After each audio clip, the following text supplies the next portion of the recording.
like Apple, right? Apple beat earnings last quarter.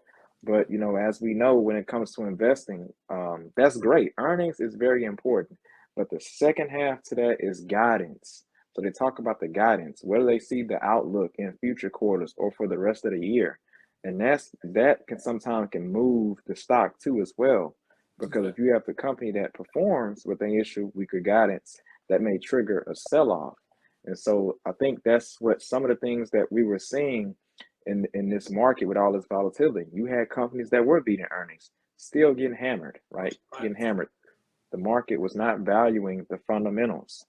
They just weren't valuing the fundamentals because the fundamentals would say, well, I don't know why this company is trading this way, but despite its excellent earnings and so forth. So I definitely think that's where technical analysis can come into play in a market that we're in right now, the type of environment where that volatility is through the roof, especially since we're in a bear market. And to add on to that, man, not to take up too much time, but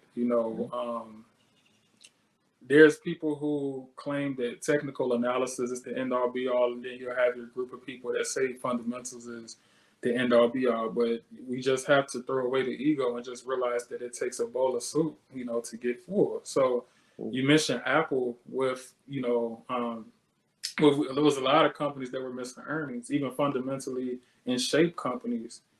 But then that's where the economic factor comes in. So you have like websites like investing.com to where you can follow the trends of, the mortgage rates, trends of the pending home sales, because that's basically, I believe, about 16%, correct me if I'm wrong out there, but about 16% of GDP growth, and then you also get, like your consumer sentiment, your consumer spending, you get the jobs report. So like a lot of those factors come into play as well, especially inflation.